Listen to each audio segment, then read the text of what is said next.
Los Angeles లో national gourd మోహరింపు, immigration అరెస్టులపై నిరసనలు ముదిరి ఎల్ఏలో నేషనల్ గార్డ్ మోహరింపు, శాంతి భద్రతల ఉల్లంఘనల నేపథ్యంలో ప్రభుత్వం చర్యలు.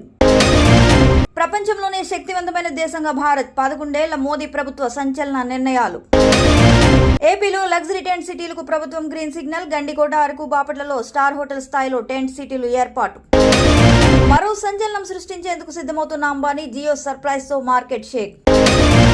81,900 కోట్లతో గోదావరి, బానకచెర్ల నదుల లింకింగ్ ప్రాజెక్టుకు టెండర్లు, వేగవంతంగా పనులు ప్రారంభించేందుకు ప్రభుత్వం ముందడుగు.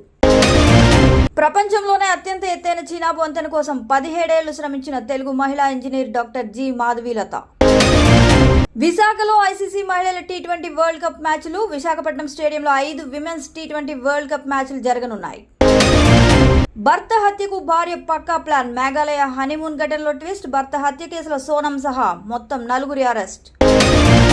జపాన్లో అన్ని బ్లడ్ గ్రూపుల వారికి సరిపోయే కృత్రిమ రక్తం అభివృద్ధి. వైద్య రంగంలో సంచలనం. 2 ఏళ్లు నిల్వ ఉండే కృత్రిమ రక్తం. ఏపీ ప్రభుత్వం మహిళలకు ఉద్యోగ అవకాశాలు కల్పిస్తామని ప్రకటించింది. పెద్ద కుటుంబాలకు ప్రత్యేక ప్రోత్సాహక పథకాలు అమలు చేయనుంది. ఉత్తర ఏపీలో వర్షాలు, వాతావరణ హెచ్చరిక. ఐఎండీ జూన్ 10 వరకు హెచ్చరిక జారీ చేసింది. పలు జిల్లాల్లో పాఠశాలలకు సెలవులు ప్రకటించే అవకాశం. నేటి నుంచి పీజీ సెట్ ఆన్లైన్ రాత పరీక్షలు. రోజుకు 3 సెషన్లు, 32 సబ్జెక్టులు.